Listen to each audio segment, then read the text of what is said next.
Kota-kota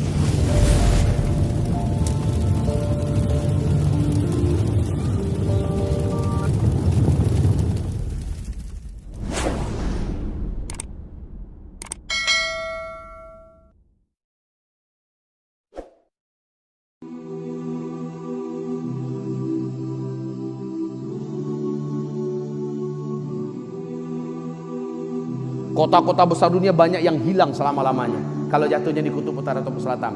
Tapi kalau jatuhnya ke daratan, dan ini yang persis dalam ayat, ini yang persis dalam hadis Nabi, kalau jatuhnya di daratan, kata Nabi SAW, akan menimbulkan ledakan yang teramat sangat dahsyat. Jarak 100 sampai 200 km, semua kehidupan yang ada menjadi karbon. Lalu hantamannya begitu dahsyat, partikel-partikelnya langsung membumbung ke udara. Gelombang kejutnya menimbulkan kekuatan 800 km per jam, sehingga partikel-partikel yang begitu tebal tadi langsung segera membungkus bumi. Bumi ini gelap gulita. Menurut Michel Penn, berbulan-bulan gelapnya. Menurut Nabi Muhammad SAW, 40 hari 40 malam. Panas, sangat panas. Nabi mengatakan, orang-orang kafir akan menghirup udara yang tidak pantas dihirup, lalu menggelegaklah jantungnya, banyak yang mati. Yang hidup akan melepuh kulitnya, keluar asap dari lubang hidungnya, keluar asap dari mulutnya, berasap matanya, berasap lubang telinganya, dan keluar asap dari lubang duburnya. Betapa tersiksanya orang-orang kafir ketika itu. Tapi orang-orang Islam, orang beriman, kata Nabi SAW, mereka hanya seperti terkena flu dan demam akibat ketaatannya sebelum ini. Nabi mengatakan, saat kamu menyaksikan di Syam sudah banyak terjadi fitnah, pembantaian, pembunuhan, kamu wahai umatku yang hidup di mana-mana di bumi ini, badiru bil a'mali sholihah, beramallah kamu, berlomba-lombalah memperbanyak amal-amal soleh. Ternyata salah satu rahasianya kebuka sekarang. Saat meteor jatuh, orang yang banyak amal solehnya kebal daripada bahaya dukhon itu. Makanya Nabi isyaratkan perbanyak amal soleh, perbanyak amal soleh, perbanyak amal soleh. Termasuk orang-orang yang selamat dengan munculnya Dajjal adalah orang yang iman dan amal solehnya sebelumnya sudah dipush sebanyak-banyaknya. Jadi Pak, minta maaf ya, kita hidup sekarang ini bukan lagi untuk memperbanyak uang, Pak. Berlomba-lomba memperebutkan bangkai dunia yang akan hancur ini, bisa binasa semuanya. Tapi berlomba-lomba memperbanyak amal. Dimanapun berada, sholat 5 waktunya prioritaskan di masjid. Salat qabliyahnya, salat ba'diyahnya, rawatibnya, salat sunat duhanya, tahajudnya. Pak, Rasul perintahkan badiru bil a'mal, perbanyaklah oleh kamu melakukan amalan-amalan soleh fitanan di masa-masa fitnah. Di hadis yang lain Nabi mengatakan wal fitan bisyam. Yang dimaksud dengan fitnah-fitnah itu adalah di Syam. Nah, saat fitnah di Syam membara, kamu yang ada di Indonesia, kamu yang ada di Afrika, kamu yang ada di Amerika, perbanyaklah amal soleh, berlomba-lomba perbanyak amal soleh. Terus terang saja, ini zaman dimana orang paling banyak megang jet-jet, megang handphone. Suami istri mau tidur, suami megang handphone, istri megang handphone, sampai ngorok dengan handphone. Al-Quran sudah lama ditinggalkan. Sambil nunggu mobil, sambil nunggu trans, ya, mobil trans, atau di dalam mobil juga sambil bergelantungan handphone. Al-Quran sudah lama ditinggalkan. Padahal Al-Quran termasuk penjaga yang paling sempurna ketika hari huru hara. Dari sekarang, Pak, dari sekarang kamu hamba Allah yang kami muliakan berubah. Setelah ini terjadi, nah, dilanjutkan oleh Michel Penn.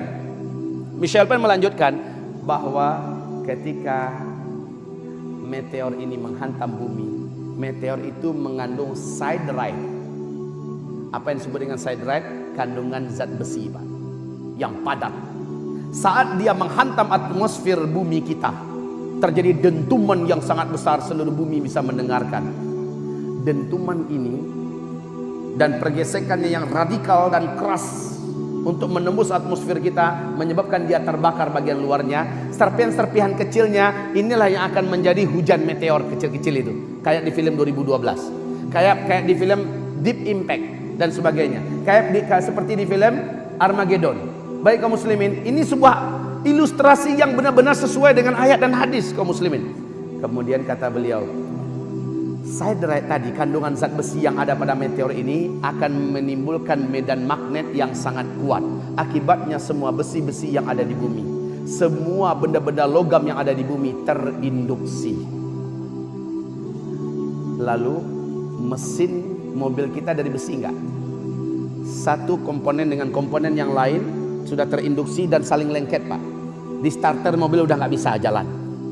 Begitu juga helikopter, pesawat, kapal-kapal, pabrik-pabrik, industri-industri, betul-betul macet semuanya, cet macet. Bukan macetnya sementara, forever. Inilah dia kenapa teknologi itu berhenti total, karena adanya hantaman meteor yang di dalam meteor itu mengandung siderite. Siderite ini menimbulkan medan magnet. Saat dia bergesekan dengan atmosfer, semua benda-benda logam dan besi yang ada di bumi akan terinduksi berhenti. Sebagaimana siderite ini juga menimbulkan gelombang elektromagnetika yang sangat tinggi dengan tegangan yang sangat tinggi. Akibatnya semua sinyal-sinyal di bumi akan terhenti secara spontan. Semua satelit juga mandul dan semua listrik akan terhenti secara total. Kita kembali kepada zaman kegelapan. Kaum muslimin yang kami muliakan, dan NASA Amerika mengumumkan bumi kita pada saat ini sedang berada di tengah-tengah arus sungai meteor. Allahu Akbar. Sudah diperingatkan oleh Amerika Serikat, NASA Amerika Serikat 2012, bahwa bumi kita pada tahun 2013 akan memasuki arus sungai meteor. Diperkirakan 2013 sampai 2016 baru lepas dari arus sungai meteor ini, akan ada hantaman 1.300 meteor menurut NASA. Ternyata benar, Pak. Pada tanggal 15 Februari 2013, meteor pertama masuk menembus atmosfer bumi kita dan jatuh di Siberia, Rusia. Masih ingat nggak? Ini meteor pertama. 1.200 korban. 30.000 gedung-gedung yang ada kacanya hancur. Ya, meteor ini beratnya 70.000 ton. Nasib baik jatuhnya tepat di danau es, Pak, sehingga danau itu langsung menggelegak dan membentuk kawah yang berapi. Luar biasa. Untung meteornya kecil. Pada tanggal 14 April, meteor kedua menembus lagi lapisan pertahanan bumi, yaitu atmosfer, dan tepat jatuh di Argentina. Tapi nasib baiknya, Pak, tidak sampai ke daratan. Dia meledak di atas udara negara Argentina di malam hari Minggu. Saat itu sedang ada konser musik raksasa. 9 kota langsung terang benderang beberapa detik. 7 November jatuh lagi di Los Angeles. Masih 2013. Ya. Tahun 2014 meteor di malam hari, banyak negara-negara bisa menyaksikan melintas di negara mereka. Bahkan Indonesia sering menyaksikan, ya, di malam hari ratusan ribu meteor melintas di atas negara kita, Pak. Alhamdulillah nggak nabrak bumi kita. Nah, yang kecil-kecil 2014 banyak yang kena, Pak, tapi meledak-meledak semuanya, hancur-hancur seluruhnya di atmosfer kita. Akan terjadi perubahan banyak bentuk dan akan terjadi hujan meteor. Para sahabat bertanya, qala rajulun minal muslimin wa mata dzaka ya Rasulullah, wahai Rasulullah, kapankah itu terjadi? Nabi menjawab, idza zaharatil qainat wal ma'azif wa syuribatil khumur. Kalau di bumi ini pada umatku sudah banyak bermunculan penyanyi-penyanyi wanita. Ini yang pertama. Yang kedua kata Nabi, wal ma'azif, apabila di tengah-tengah umatku di bumi ini sudah banyak umatku yang menggandrungi musik dan menyebarnya musik. Sudah apa belum semuanya? Yang ketiga kata Nabi, wasyuribatil khumur, apabila khamar, tua, arak sudah diminum secara formal dan legal, menyebar juga di mana-mana. Masya Allah. Bahkan istana kita saja dalam tayangan TV sudah tidak malu-malu petinggi-petinggi negara kita saling tos-tosan, sementara di dalamnya adalah arak. La haula wala quwata illa billah. Dunia yang ada di tangan kita sekarang jangan dibuang, tapi jadikan untuk sarana mendekatkan diri kepada Allah. Bantu agama Allah ini sekuat-kuatnya, sebisa-bisanya, dan rekatkan hubungan hati dan persaudaraan sama ahlus sunnah wal jamaah. Jangan mau pecah belah dan dihasut. Udah dekat, Pak, waktu kita. Jangan mau dipecah belah dan dihasut. Wahai umat Islam, bersatulah, bersatulah. Kita akan memasuki zaman yang paling berat, di mana tidak ada gunanya perpecahan pada saat itu. Makin kita bersatu, makin kita kuat, insyaallah ta'ala. Demikian dari saya, semoga hidup kita setelah ini lebih jujur, lebih amanah, lebih istiqomah, lebih bersemangat untuk beramal soleh, dan jangan abaikan dunia. Kata Nabi, kalaupun besok kiamat pasti terjadi, hari ini masih ada satu butir kurma di tangan kamu, tanam hari ini. Padahal kurma baru dimanfaatkan 5 tahun ke depan, kan? Itu menandakan apa? Nabi tak suka kalau umatnya mendengarkan kiamat lalu hilang semangatnya. Justru yang terjadi adalah semangat terus, ngejot terus. Mari.